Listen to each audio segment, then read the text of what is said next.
Welcome back, church. Doing a continuation today on the armor of God mentioned in Ephesians 6. We've unpacked in the past couple episodes the helmet of salvation, also the belt of truth. Today we're going to talk about another piece of armor. All right, this one's going to be simple, but I want to expand just a little bit on it, and hopefully in a way that you haven't heard before.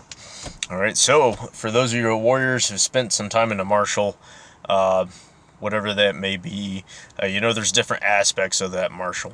All right, if you're like myself, you do light infantry, we tend to not wear armor. All right, we have to be very mobile, very fast, and very quick. All right, when we make mistakes, it can be bad for us, right? For those who are medium or heavy or mounted mechanized infantry, you guys tend to wear armor, all right? But you don't wear armor everywhere. You wear a specific piece of armor, more to the effect of covering your vitals, right? So for those of you who run plate carriers or run sappies, side sappies, chest sappies, whatever the case may be, you know what it's like to have to don armor, to be able to put that on and to bear that weight and to bang around with it on the daily, maybe 9-10 months at a time, depending on what you're deployed for.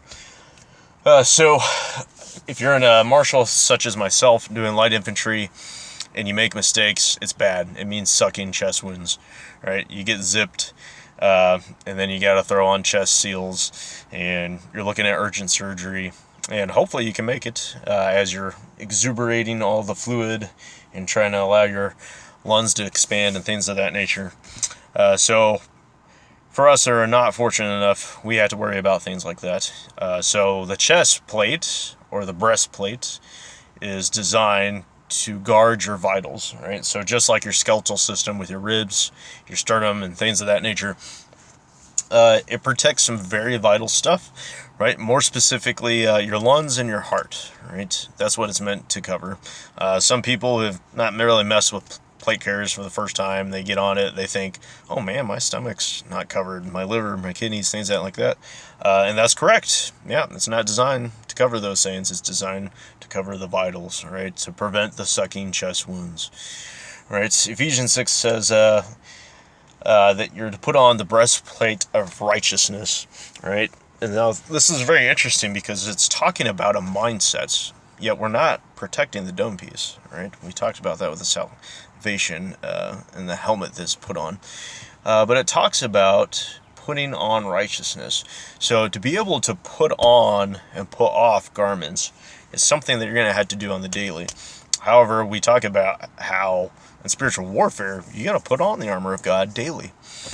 And it's mentioned in Isaiah that even God puts on a breastplate of righteousness, right? These ideas didn't come from something new that Paul is talking about. He's referencing things throughout the Torah, the Pentateuch, and the Tanakh, all right? So what we are talking about, being able to put on righteousness and guarding the vitals, specifically regarding our heart, right? David says, above all else, guard your heart. Right? The heart plays into your mindset, but it is not your mind, but it is rather the whole of your being, right? Yet is a direct link and evidence to the soul as well.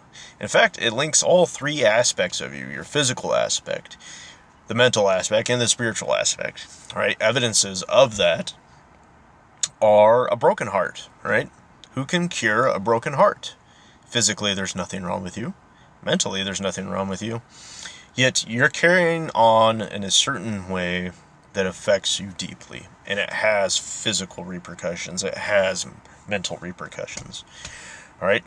The same thing is true for people who are weak in spirit. Right. For first responders, generally, the notion is you want to encourage people who have been a casualty or ambulatory. You want to encourage them. Sometimes they tell you the downright lie to them, which is not good because people continue.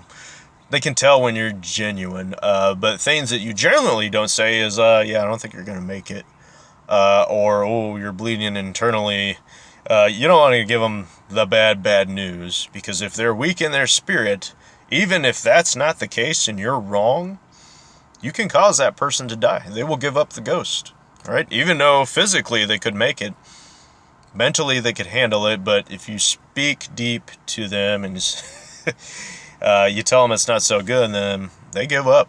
All right, it can happen. All right, so guarding your heart above all else is a big deal. And that's what we want to do when we put on that righteousness. It's not only a mindset, but it's something that you have to emulate and demonstrate through example. Right? Do what is right before the Lord. Right? And put on that righteousness. All right, so that's what I got for you guys today. I hope all is well. I hope this message edifies you, and be blessed.